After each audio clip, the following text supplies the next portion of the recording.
Hi everybody, in today's video we will talk about the coming global food crisis which will affect not only our local nations but all the world leaders, and even now the world leaders are planning how to combat and prepare for this coming world food crisis.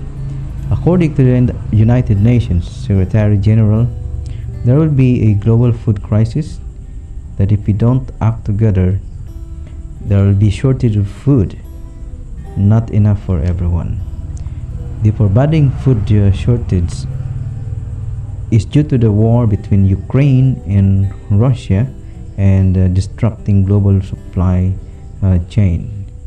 And Philippines' newly elected President Bongbong Marcos is preparing for this crisis. In fact, one of his campaign promises is to drop the price of rice in the 30 to 40%. And according to some experts, the drop of price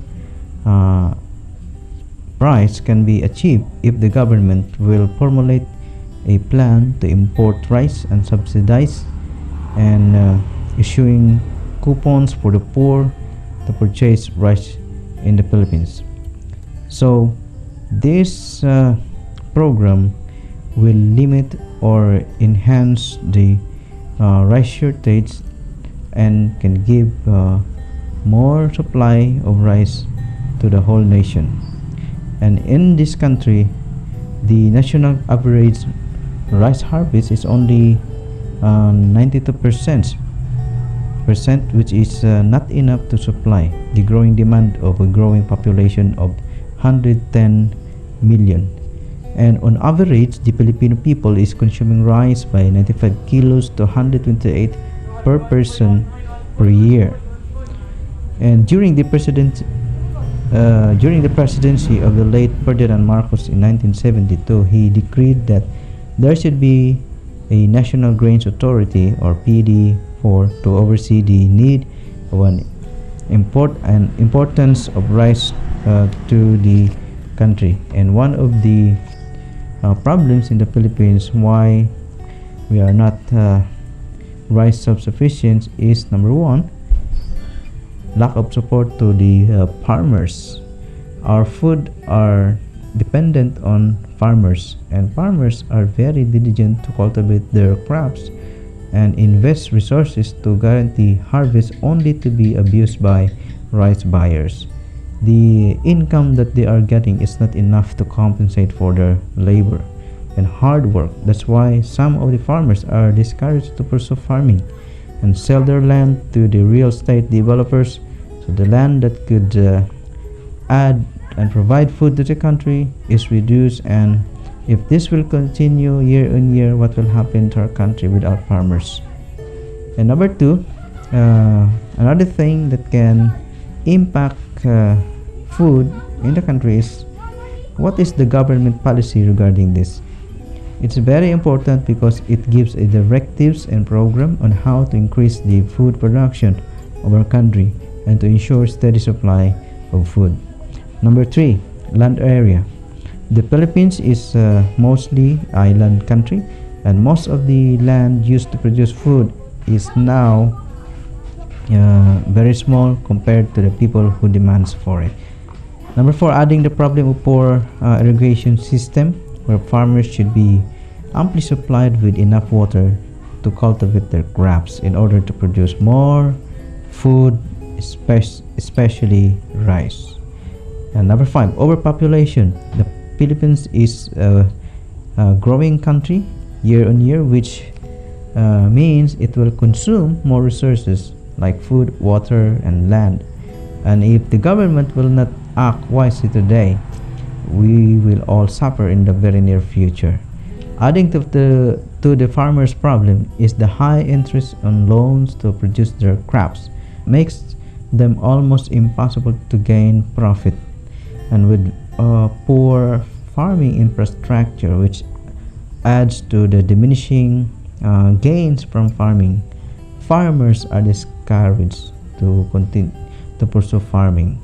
So BBM is faced with this very serious issue in our country, which will require wisdom to formulate a successful plan in order to ensure our nation's survival.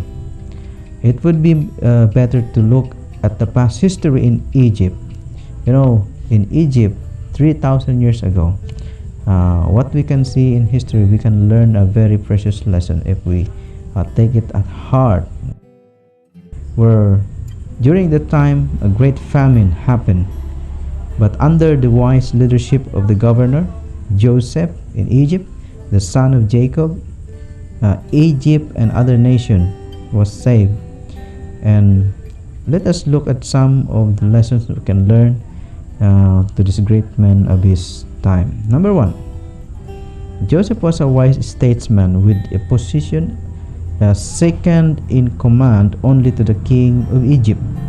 But before he was able to achieve this great position, he was subjected to the test of character, tests that other men fell, like the temptation of women and faithfulness in his work as a house helper, and later he became a helper of the prison. But little did he know that this small task and discipline will prepare him for a great work where God called him to do, which is to be the governor of the whole empire of Egypt that time. Number two, Joseph recognized that we need God in our lives. He did not depend on his wisdom or talent, but always rely on God's wisdom. When he stood before the king of Egypt announcing that there will be 7 years of plenty, and after that there will be 7 years of famine, he exalted the God of the universe as the source of his wisdom, because the king at this time, he dreamed about the coming calamity that will befall his nation, and even his wise man cannot explain what is the meaning of the dream. So he called Joseph to explain the dream to him, and Joseph recognizes that this dream is given by God in order that Pharaoh may prepare for the coming crisis. Number three, after he revealed to the king that there will be 7 years of plenty and 7 years of famine, he thoroughly planned on how to save grains in the 7-year period of plenty, so that when the 7 years of famine arrive, they will have enough food to last 7 years before there will be another harvest.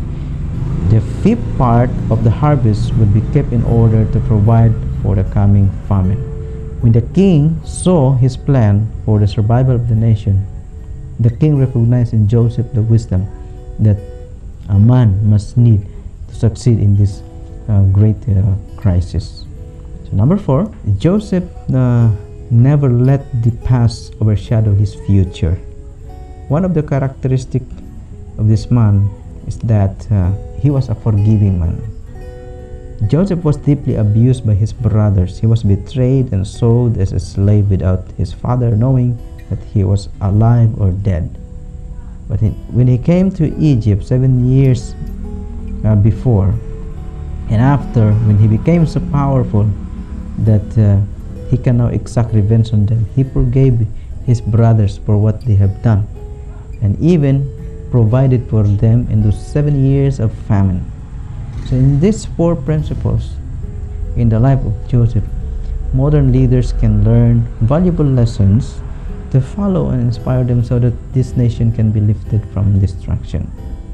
And now in our time, before the very end of time, there will be again a famine in the whole world, a famine that no one will be able to solve, because it's not a famine for the bread or food, but a famine for spiritual food. And today you can hear and see in different medias those who are preaching about Christ, because Jesus is the bread of life, and those who receive him now and have a personal relationship with him will be saved from this famine. But those who do not value him today will wander searching for him when it's already too late, and the door of mercy is closed already. So now is the time to prepare for the coming world food crisis by having our eyes on Jesus, the only sure way of survival. Yes, leaders need the wisdom that only God can provide in order for us to survive the crisis. If leaders will fail to recognize God in their leadership, then the nation will fall.